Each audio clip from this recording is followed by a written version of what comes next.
Kemudian pada saat itu Bro Andre sepakat, ya udahlah advokat milenial Bandung.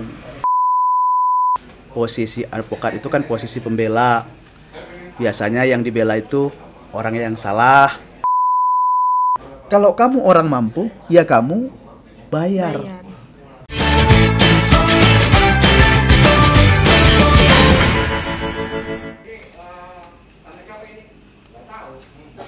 Hai Smartizen, selamat datang di TP Podcast.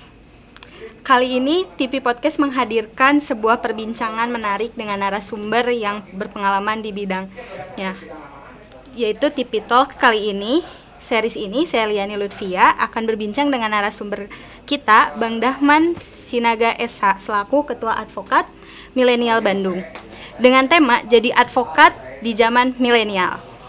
Selamat datang Bang Dahman. Selamat datang, Liani.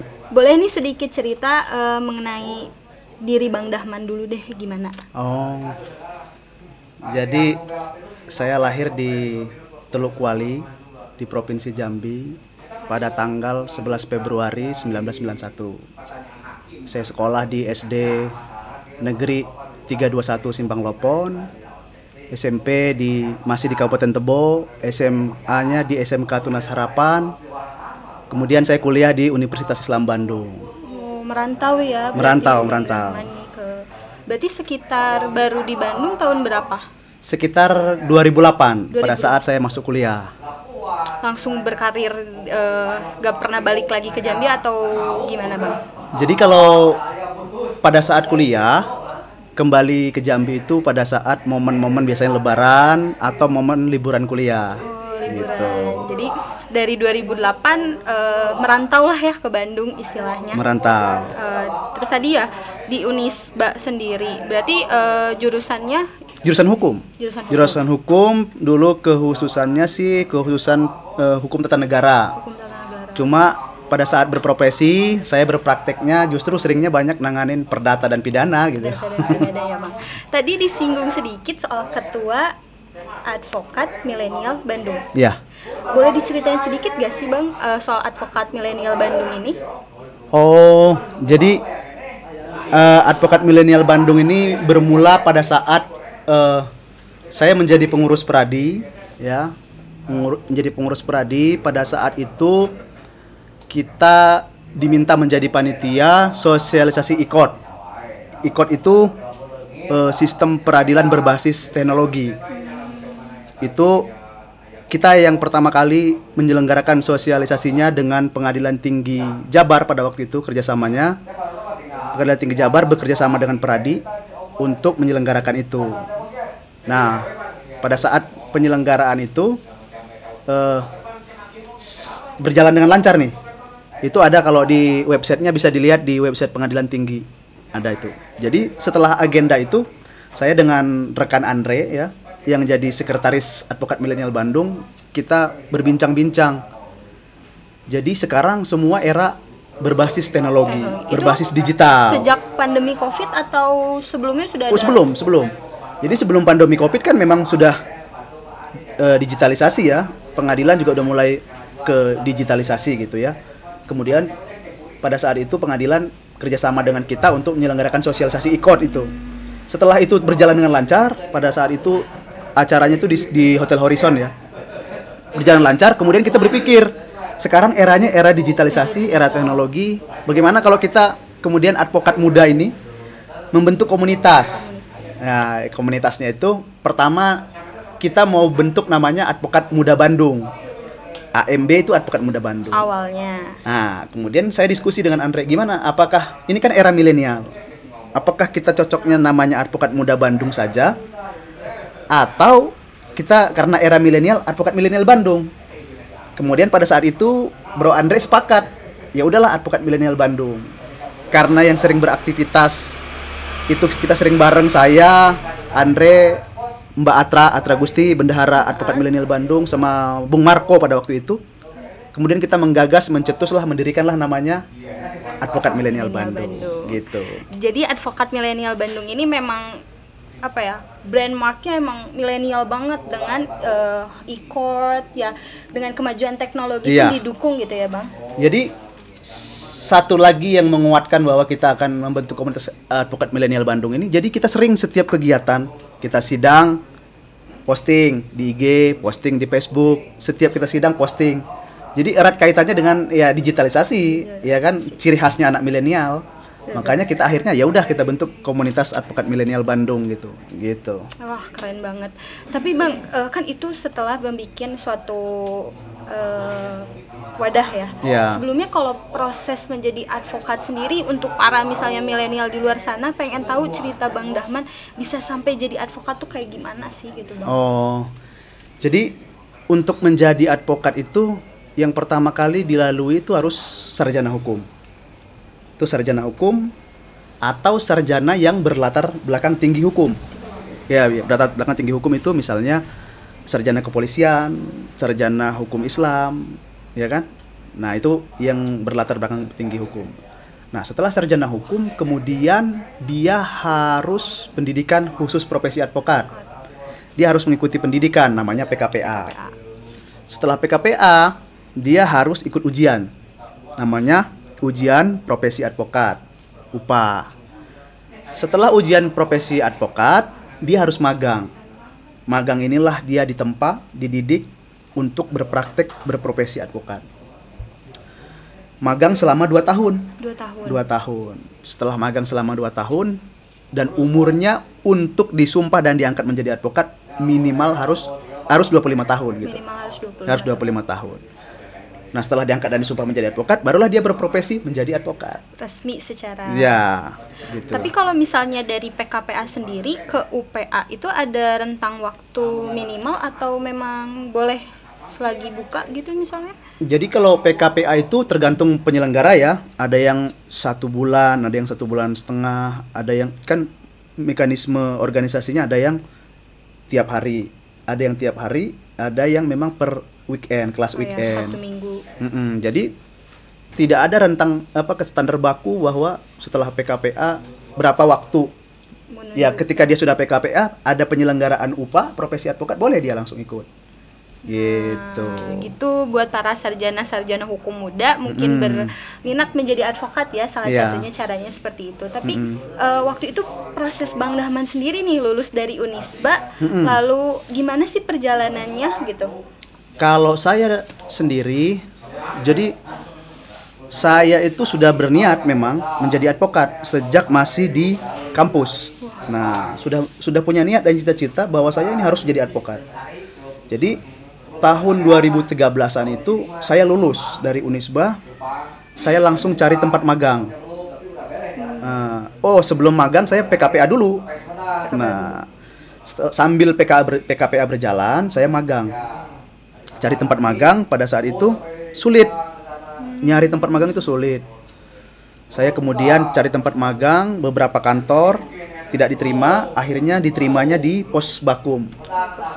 Pos Bantuan Hukum Pengadilan Negeri Bandung. Di situ saya mulai berproses. Nah, setelah saya magang, saya sambil magang ikut ujian profesi advokat. Setelah ujian profesi advokat, saya magang dari Pos Bakum itu saya diterima di Antinomy Law Office. Di Antinomy Law Office lah saya berkiprah sampai saya diangkat dan disumpah menjadi advokat. Wah, gitu. Berarti pengalaman juga prosesnya banyak ya, Bang. Panjang. Dari mulai Pos Bakum, terus ikut UPA. Lalu di Antinomy Law Office gitu. Iya. Sebenarnya mungkin untuk beberapa ya, ada sarjana hukum atau mungkin mahasiswa hukum gitu yang masih baru, karena sebenarnya kalau di umumnya kita kenal dengan nama pengacara gitu ya dibanding advokat. Sebenarnya Bang pengen dong dijelasin dikit soal pengacara sama advokat ini, ada bedanya atau dia hanya definisi yang berbeda untuk hal yang sama? Sepengetahuan saya gini, jadi pengacara itu sebelum lahirnya Undang-Undang 18 tahun 2003 itu sebutan yang lazim itu pengacara. Dulu pengacara ini saya dengar dari cerita senior. Dulu ada namanya pengacara praktek, ada namanya advokat. Kalau pengacara praktek dia disumpahnya itu oleh pengadilan tinggi. SK-nya SK pengadilan tinggi, SKPT, SK pengadilan tinggi. Itu kartunya katanya dulu kata senior nih, kartunya hijau. Kalau advokat itu SK Menkumham. Kartunya merah. Oh, dulu berbeda. Jadi ada dikotomi. pengacara praktek SKPT, kemudian advokat SK Menkumham. Nah, setelah lahir Undang-Undang 18 tahun 2003 tentang advokat, kemudian namanya jadi advokat. Penyebutannya advokat. Berarti walaupun udah gak ada yang dibedain. advokat, pengacara, konsultan hukum itu sama gitu. Jadi intinya setelah lahir undang-undang itu semua penyebutannya, walaupun di dalam praktek, di dalam masyarakat tetap tahunya kan pengacara, lebih kenal pengacara gitu daripada advokat gitu ya. Tapi maksudnya ya sekarang penyebutannya untuk di profesi kita namanya advokat gitu. Iya. Jadi sekarang mungkin buat teman-teman udah tahu nih ya sekarang perbedaannya advokat sama pengacara. Tapi kalau boleh diomong-omong nih ya Bang, soal advokat sendiri, Abang setuju gak kalau ada masyarakat, mau itu awam atau bahkan kadang-kadang mahasiswa hukumnya juga nanya, sebenarnya pekerjaan advokat atau pengacara ini identik sama membela klien ya. Cuman ada aja persepsi yang bilang, wah kalau advokat atau pengacara dia bela yang salah. Menurut Abang sendiri kayak gimana sih statement itu? Ya, jadi mungkin menjadi wajar ya pemahaman masyarakat yang awam ya, karena memang posisi advokat itu kan posisi pembela. Biasanya yang dibela itu orang yang salah, orang yang melakukan kejahatan, walaupun pada praktiknya tidak selalu demikian. Jadi sebenarnya yang dibela advokat itu bukan kesalahannya. Yang dibela advokat itu adalah hak hukumnya. Jadi setiap orang itu punya hak hukumnya. Misalnya bahkan orang yang bersalah sekalipun, misalnya orang yang diduga melakukan kesalahan, tindak pidana misalnya, kan di dalam KUHP ada misalnya hak dia untuk segera diperiksa dan diadili, ya kan? Adalah hak-hak tersangka yang harus diperhatikan. Dalam rangka itulah advokat hadir untuk mendampingi hak-hak hukum daripada si yang terduga terduga bersalah itu.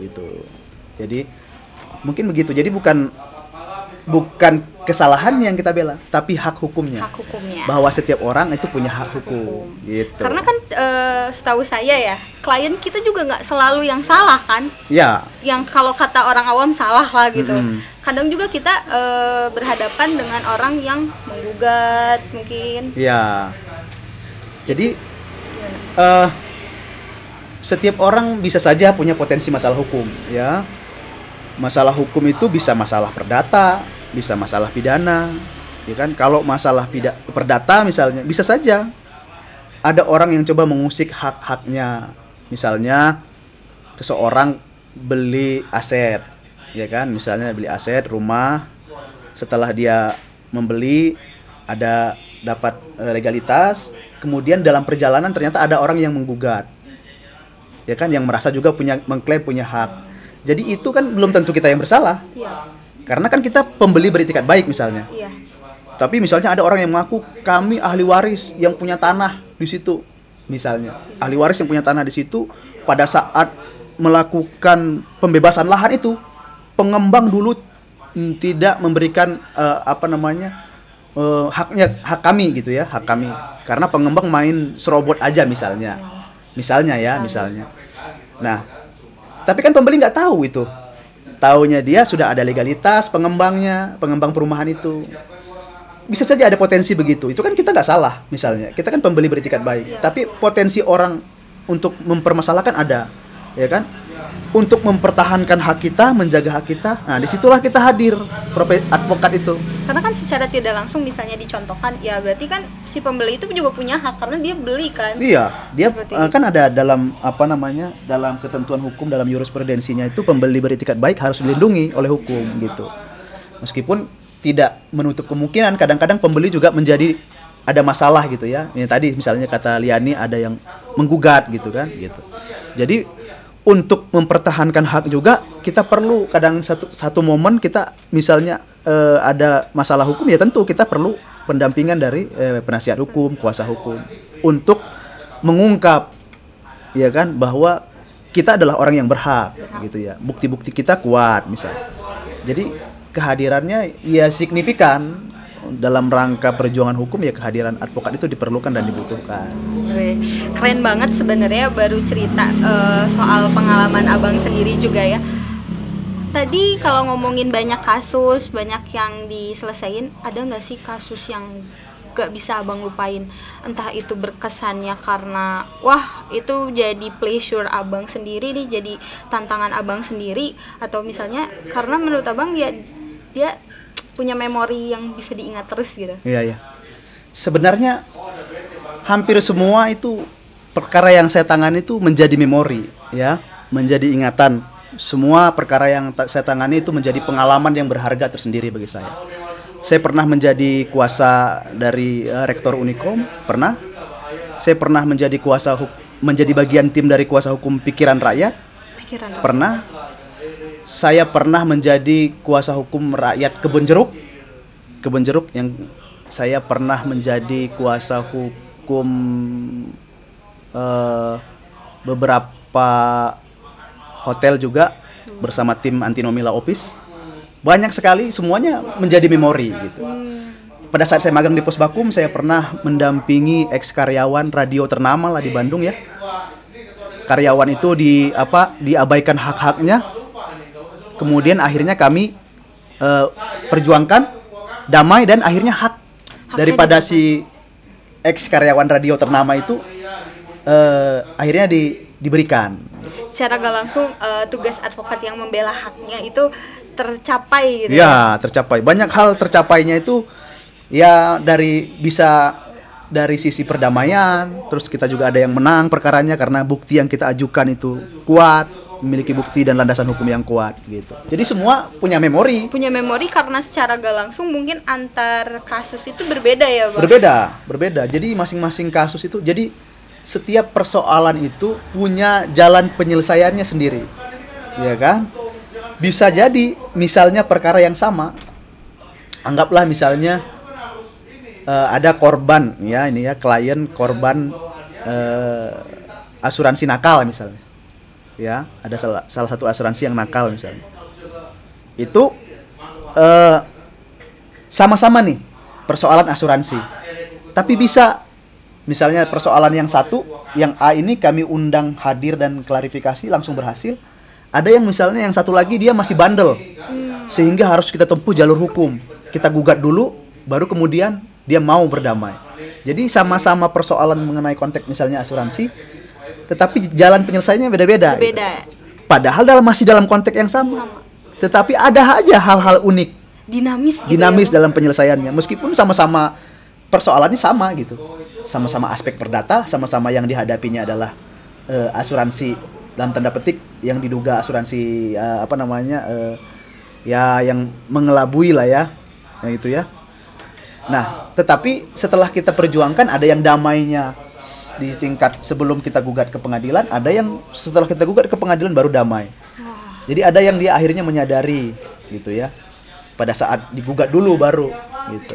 Karena proses orang yang berurusan sendiri kan punya hasil yang berbeda, sifat orang yang berbeda, jadi mempengaruhi jalannya kasus juga ya, Bang? Iya, jadi itu satu tadi saya bilang, jalan penyelesaian setiap persoalan itu punya jalan penyelesaiannya masing-masing gitu. Dan kita ya beberapa persoalan itu unik-unik dan itu akan menjadi ingatan. Apalagi kalau orang yang memang jiwanya, konsentrasinya, profesinya memang di profesi advokat dan lawyer, semua persoalan yang dia tangani seharusnya ya, kalau saya seharusnya ya menjadi ingatan dan memori gitu. Jadi semuanya itu punya kenangannya masing-masing gitu. Gitu. Berarti secara gak langsung seru juga ya, Bang, nanganin satu kasus ke satu kasus gitu. Iya. Seru itu kan kalau kita, jadi sebenarnya kembali kepada kita ya. Kita sebenarnya apa istilahnya itu, passion kita di mana? Apalagi misalnya teman-teman milenial, kalau passionnya dia misalnya notaris, ya dia akan senang dengan membuat akta dan lain sebagainya. Kalau misalnya passionnya anak milenial itu menjadi di kepolisian, ya tentu dia akan senang tugas di kepolisian, menyidik, melakukan penyidikan dan tindakan-tindakan hukum lainnya. Kalau kita advokat, ya passionnya kita ya harus menyelesaikan, membantu proses penyelesaian masalah hukum. Ya, buat orang-orang penanganan perkara gitu. Mahasiswa-mahasiswa yang udah mulai mikir kayak aduh, nantinya mau jadi apa. Kalau kira-kiranya senang menyelesaikan masalah, Iya. senang ngelihat mempelajari suatu sengketa, mungkin bisa ya Bang jadi advokat sendiri. Tapi itu kan pengalaman yang berkesan ya. Ini dari saya pribadi ya, mungkin juga mewakili Smart Zen di sana. Pernah gak sih Bang kita tuh ditipu sama klien, misalnya jadi kliennya tidak jujur, sedangkan kita harus membela haknya nih, kayak ditipu atau kliennya tidak jujur. Itu kan kadang pikiran ya, kayak ini advokat kalau dia dibohongin kliennya atau kliennya bermasalah sendiri sama advokatnya, itu kayak gimana sih? Iya, jadi gini ya, dalam pengalaman ada saja klien yang ada informasi yang memang kadang dia tidak sampaikan. Mungkin ada beberapa faktor yang harus dia itu menjadi dia sembunyikan mungkin ya, tetapi ada dalam perjalanan pengalaman ada yang tidak jujur, tapi kan ketika kita sudah diberi kepercayaan menjalankan kuasa, ya kita harus maksimal. Makanya sejak awal juga kita harus minta kepada prinsipal kita, klien kita, supaya kita tahu langkah apa yang kita lakukan untuk melakukan pembelaan, perjuangan terhadap hak-hak hukumnya. Dia harus jujur dan terbuka kepada kita. Jangan ada informasi yang dia sembunyikan. Mungkin ya ada hal-hal yang beberapa pengalaman dia sembunyikan ya karena mungkin ada apa ya namanya ya, mungkin keraguan-raguan, kekhawatiran. Kalau ini saya ungkap jadi masalah nggak nanti? Padahal kadang-kadang berefek. Setelah dalam perjalanan baru ada dia ungkap nih. Kenapa baru diungkap sekarang, nggak kemarin-kemarin? Akhirnya kita butuh energi ekstra lebih untuk melakukan strategi gimana nih supaya langkah hukum dia tetap berjalan dengan baik. Iya kan, gitu. Wah, berarti kan dinamis banget ya tuh dari situ ya, dari mulai kliennya, dari mulai mungkin lawannya, dari proses permasalahannya sendiri kayak gitu. Itu kan berarti jadi tantangan yang berarti buat abang tuh cukup untuk dipikirin matang-matang gitu. Jadi kalau advokat sendiri berarti dia selain untuk kreatif juga harus pintar-pintar gitu ya, Iya, Bang? betul. Jadi kalau pernah dengar ungkapan dari senior, yang paling penting itu apa? Jam terbang dan pengalaman kita. Jadi kalau kita memilih konsentrasi di profesi lawyer dan profesi advokat ya kita harus serius, harus sering rajin aktif lah, itu terus bergerak, karena dari pergerakan itu, dari kita menangani persoalan timbul pengalaman kita semakin banyak, ya itu yang disebut dengan jam terbang. Kalau pemang saya, semakin banyak jam terbang kita tadi, semakin banyak pengalaman kita ikut menangani persoalan, semakin ya banyak jam terbang kita gitu.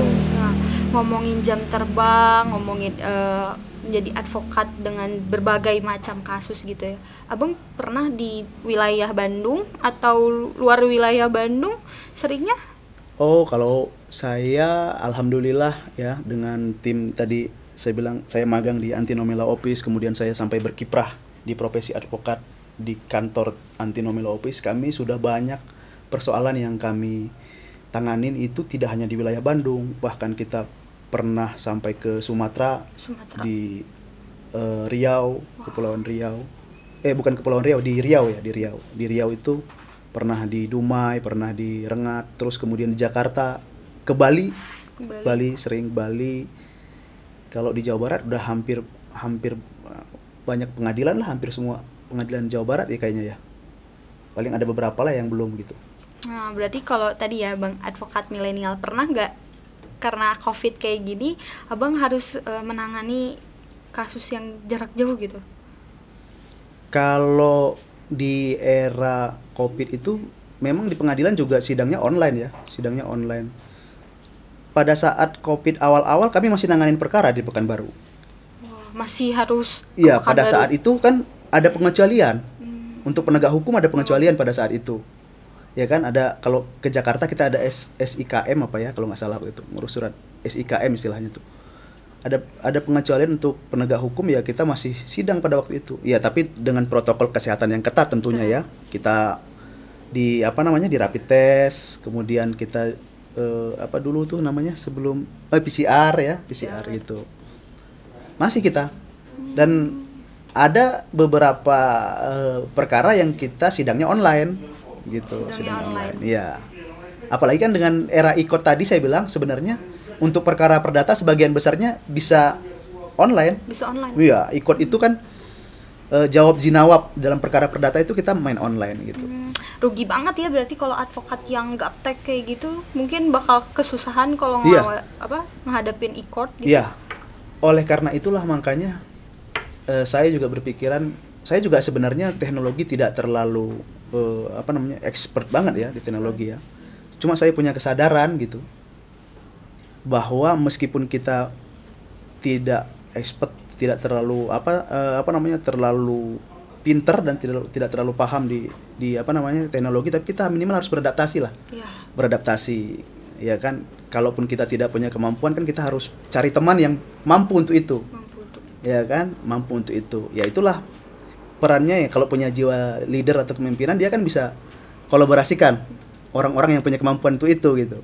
Oh iya. Ya kan? Punya kemampuan untuk itu gitu. Bener juga. Kayak tadi ya, berarti pengalamannya juga banyak dari mulai sekarang udah ada e-court, terus dengan adanya COVID-19 juga menghambat untuk berpergian secara langsung. Pesan untuk Abang nih misalnya, untuk advokat-advokat yang baru gitu, untuk menghadapi tadi pergeseran semua di wilayah hukum di Indonesia, yang ada e-court sekarang, mungkin pandemi juga, misalnya kita suka nggak boleh kumpul-kumpul. Menurut Abang itu gimana untuk para calon-calon advokat muda? Iya, yang paling penting ya kita tidak bisa pungkiri lagi dan kita tidak bisa hindari lagi, kita harus benar-benar beradaptasi dengan pemanfaatan teknologi. Teknologi yang harus kita, tadi saya bilang, kalaupun kita tidak terlalu ekspor, tidak terlalu punya kemampuan, tapi minimal kita harus beradaptasi lah dengan teknologi gitu kan. Beradaptasi dengan teknologi, dan kita harus tingkatkan kemampuan kita, banyak membaca, banyak literasi tentang teknologi mungkin. Terus kita juga harus mampu mengkolaborasikan, kalau kita punya kelemahan di sisi itu, kita harus berkolaborasi dengan teman kita yang punya kemampuan. Ya kan? Ya kan tidak semua hal bisa kita lakukan, ya kan? Betul. Banyak hal bisa kita lakukan mungkin iya, tapi tidak semua hal. Ada mungkin kekurangan dalam diri kita yang itu bisa ditutupin oleh rekan kita.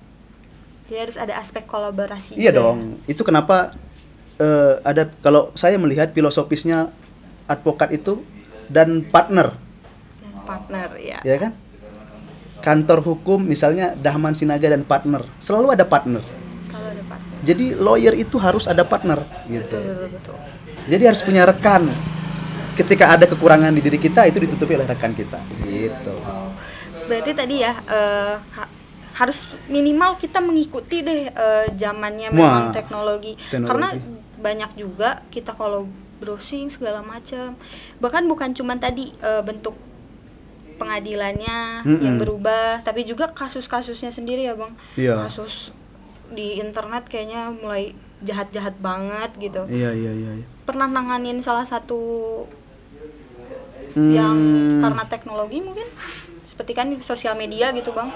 Kalau yang konsultasi saja ada yang konsultasi, tapi kalau yang ini banyak, setahu saya itu masih konsultasi aja sih kejahatan itu. Bahkan saya sendiri juga pernah jadi korban kejahatan dunia teknologi ya. Ya, jadi nama dan foto saya itu digunakan oleh seseorang ya untuk me-WA orang lain, melakukan peminjaman uang, menawarkan mobil lelang, itu nama dan foto saya digunakan. Jadi Abang sendiri juga pernah menjadi korban penipuan online gitu ya? Iya, dugaan penipuan online itu pernah saya alami gitu ya. Nama, ya kan karena gini, kalau saya kan mungkin di searching di Google gitu, itu banyak nama-nama kita muncul dan foto juga mungkin muncul. Coba aja di Google gambar gitu ya, muncul foto kita. Nah, kemudian eh, di Google itu ada foto kan, dan di Facebook ada nama, kan muncul ya. Jadi nama dicocokin dengan foto gitu. Iya. Gitu. Bisa Bahkan abang gunakan. sendiri aja, apalagi di luar sana kan ya banyak ya bang. Ada kesusahan sendiri nggak sih ngalamin permasalahan yang sosial media ini gitu? Karena kan kita juga sebagai advokat milenial, juga sebagai anak milenial gitu ya, yang berhubungan banget sama sosmed. Itu Ya, susah ngurusin. kejahatan teknologi sampai saat ini masih sulit ya kayaknya ya. Masih sulit penegakannya gitu. Saya sendiri sebagai korban itu saya kan laporkan cuma penegakannya ya orangnya nggak tahu di mana kan. Iya. Ya, orangnya nggak tahu di mana. Polisi bilang bisa saja orangnya ada di Sumatera misalnya, Bahkan kadang di luar negeri. luar negeri. Dan setelah saya laporin ternyata sudah nggak aktif lagi nomornya. Kan susah ya. Iya. Memang penegakan ITE itu masih, ya mungkin karena baru beradaptasi transisi ya zaman itu ya, mungkin perlu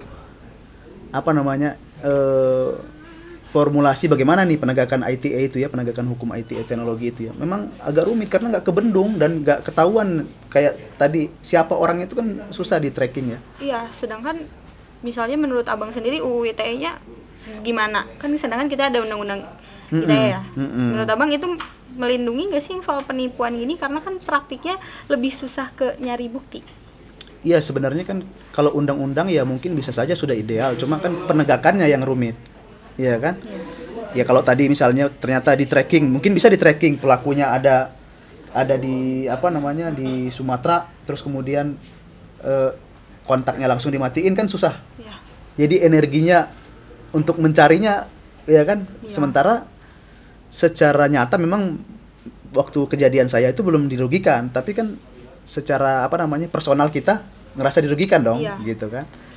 Ya itu penegakannya itu yang masih banyak jadi pembahasan juga saya lihat di beberapa kalangan akademisi dan kampus, bagaimana cara penegakan hukum berkaitan dengan teknologi ini gitu. Itu yang mungkin jadi tantangan para penegak hukum ke depan juga ya. Iya.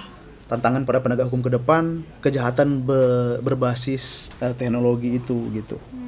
Masyarakat sendiri gitu ya, bang, karena kan kita misalnya kita pun yang paham hukum, abang pun yang paham hukum, kadang masih aja kecolongan, ditipu online kayak gitu. Iya. Menurut abang masyarakat sendiri cara amannya kayak gimana ya? Atau menurut abang ada nggak sih cara aman gitu untuk Kalau terhindar menurut dari saya itu? cara yang paling aman itu adalah kewaspadaan sih. Kewaspadaan. Kewaspadaan dan kehati-hatian sebenarnya.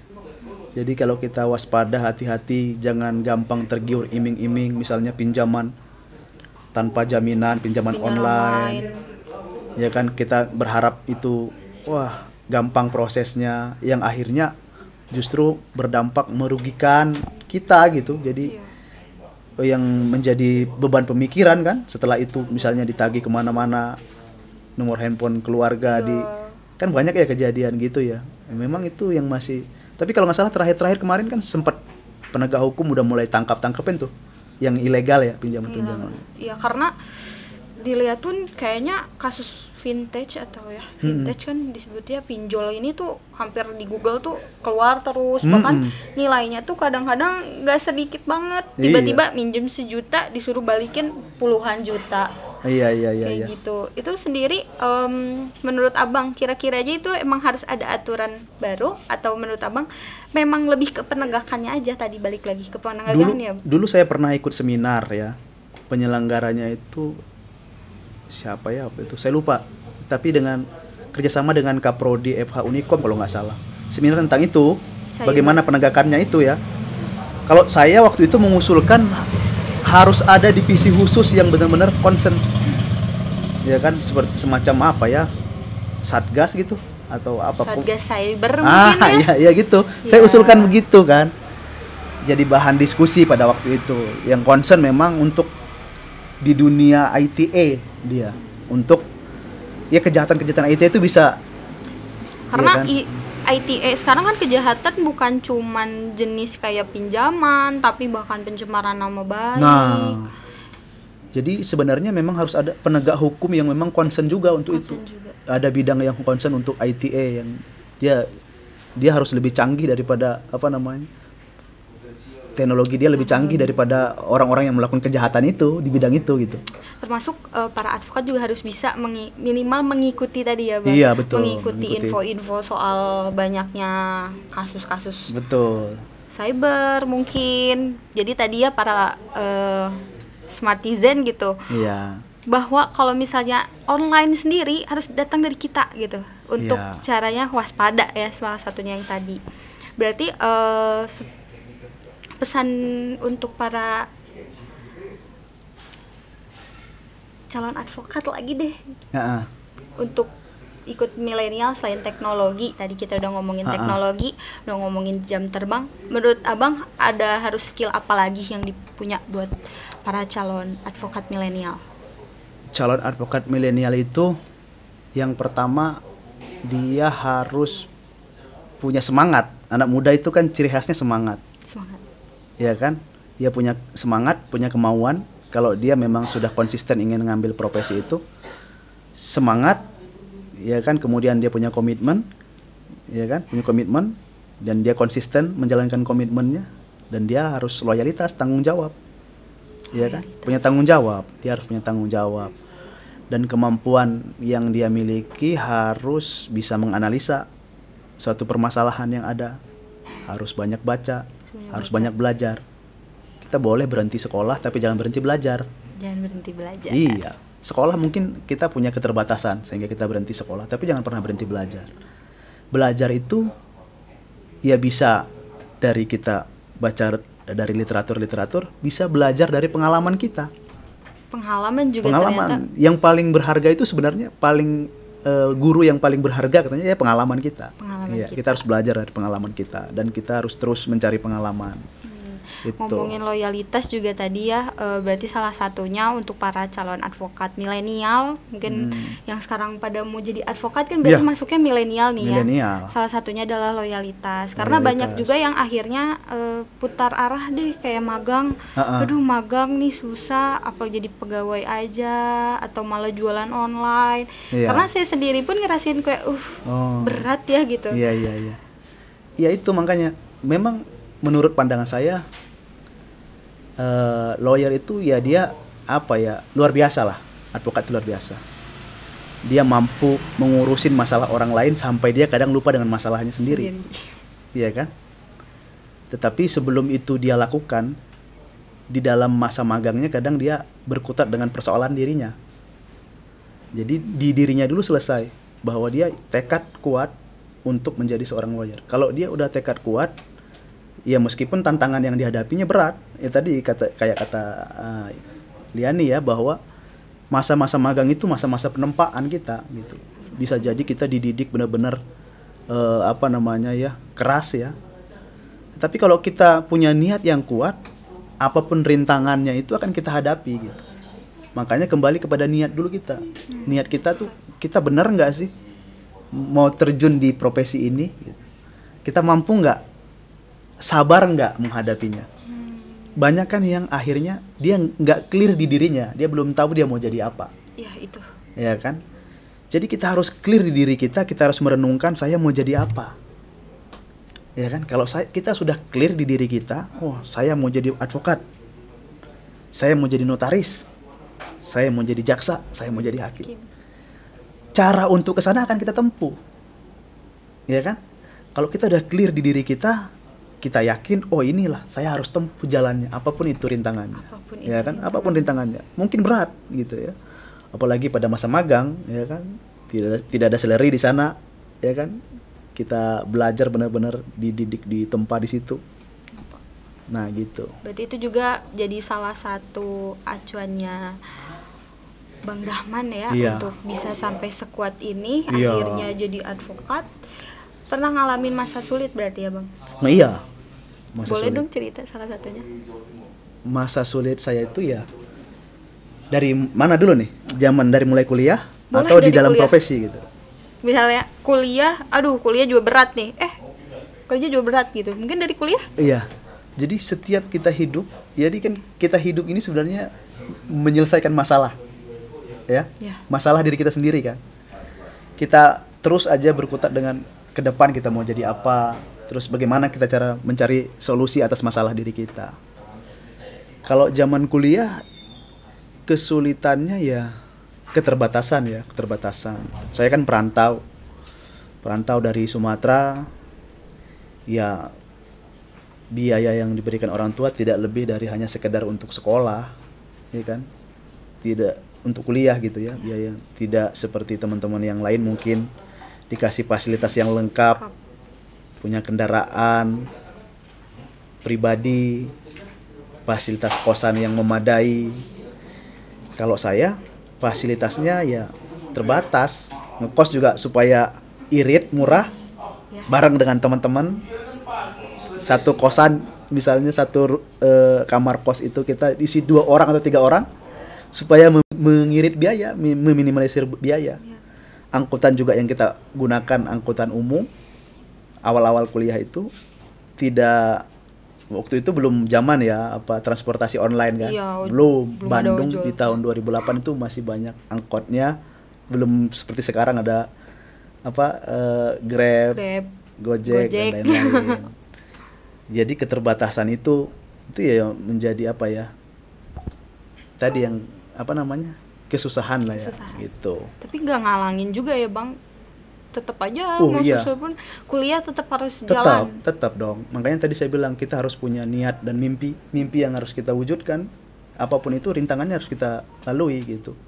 Nah dari tadi kan ya bang, selama kuliah sendiri bukan yang di tipe fasilitas yang sangat dimanja tuh, tidak gitu. Berarti Tidak. kan berat banget juga ya, setelah lulus pasti berat gitu menuju advokatnya. Dengan posisi tadi kita kan magang juga ada beberapa yang non profit kan, kita nanganinnya. Itu abang juga pernah ngalamin, aduh waktu jadi profesi nih berat juga nih, salah satunya? Iya. Di dunia profesi nih. Ya. Di dunia profesi juga ya tadi kan, kalau kita magang kan tidak ada kewajiban untuk pimpinan kantor kita untuk memberikan kita apa namanya benefit ya. Benar-benar kita ya itu belajar di situ, ya kan, non profit kalau magang. Iya. Karena Ya kan kan? kadang-kadang kita nanganin kasus yang Iya. buat bantuan. Iya, kita kalau saya sih dalam pengalaman saya tidak hanya nanganin yang profit, bantuan hukum juga dijalankan. Karena di pos bakum itu kan bantuan hukum cuma-cuma di situ. Iya. Pada saat saya magang di Anti-Nomi Law Office juga kita juga nanganin juga perkara yang misalnya kita lihat case-nya dia benar-benar nggak mampu, kita punya selain di Anti-Nomi Law Office, para pimpinan saya itu punya bendera LBH-nya juga, ada LBH korek, ya kan. Jadi LBH bantuan hukum cuma-cuma jalan, profit juga jalan. Kita lihat konteks, ya kan, konteksnya gitu. Karena kan sebagai advokat juga harus ada ya bang, bantuan cuma-cuma ini juga kan. Iya, di dalam undang-undang advokat itu kita, kalau saya tidak salah itu kita ada ketentuan mengenai harus memberikan bantuan hukum cuma-cuma gitu. Makanya kalau saya perjalanan pengalaman saya banyak lah memberikan bantuan hukum cuma-cuma. Istilah hukumnya itu pro bono. Pro bono.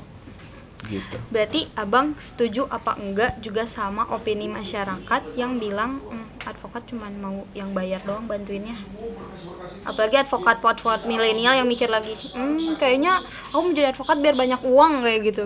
Iya, makanya tadi sih memang sekarang orang berlomba-lomba jadi lawyer, jadi advokat itu, apalagi yang milenial, dia ekspektasinya tuh tingginya itu seperti malah jadi dilihat yang advokat yang glamornya aja, pada sisi keglamoran aja gitu, sehingga berlomba-lomba menjadi advokat.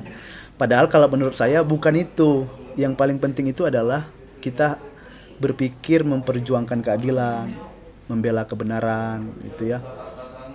Bantuan hukum yang kita jangan hanya pada yang bayar. Kalau memang ada orang yang butuh bantuan, hukum layak dibantu, dan sepanjang dia memenuhi syarat untuk dibantu secara cuma-cuma, ya kita bantu sepanjang dia memenuhi syarat. sepanjang memenuhi syarat. Iya, karena akan tidak adil juga kalau orang yang punya kemampuan kita berikan bantuan hukum cuma-cuma. Dipertanyakan juga sih ya. Kan kita harus berlaku adil dong. Iya. Kalau kamu orang mampu, ya kamu bayar. Ya kan? Kalau kamu nggak mampu, kamu bisa mendapat akses keadilan. Betul. Berarti secara nggak langsung juga advokat juga punya hati kok. Walaupun sekarang berarti tidak setuju kan ya, tidak setuju kalau misalnya advokat nggak punya hati nih yang misalnya yang kaya doang dibela atau misalnya tadi yang salah doang. Kesannya negatif terus padahal aslinya tuh kita juga membantu yang tidak mampu. Kalau saya sendiri kan saya juga aktif di berbagai LBH juga. Ada LBH Korek, ada LKBH Unikom. LKBH ya. Ya kan, karena saya pernah menjadi kuasa hukumnya, kemudian saya juga aktif di LKBH-nya. Kita banyak berikan bantuan hukum cuma-cuma dari LKBH Unikom. PBH juga ya Bang? PBH Pradi. Saya di Pradi kan kebetulan dipercaya juga oleh ketua Pradi yang terpilih, Bang Yopi Megananda Sentosa. Saya dipercaya menjadi wakil ketua di situ. Nah, di Pradi juga ada bantuan hukum, pusat bantuan hukum Pradi. PBH Pradi RBA. Gitu. Tuh, berarti untuk semua masyarakat, Smartizen juga, bahwa kalau misalnya advokat milenial dia tidak cuman hanya mengurus kasus-kasus yang bayar atau mengurus kasus yang salah. Tadi kita sudah bilang kalau faktanya enggak benar. Kita ada pro bono, kita juga beberapa ada yang menangani kasus juga nggak boleh pilih-pilih gitu ya kasarnya.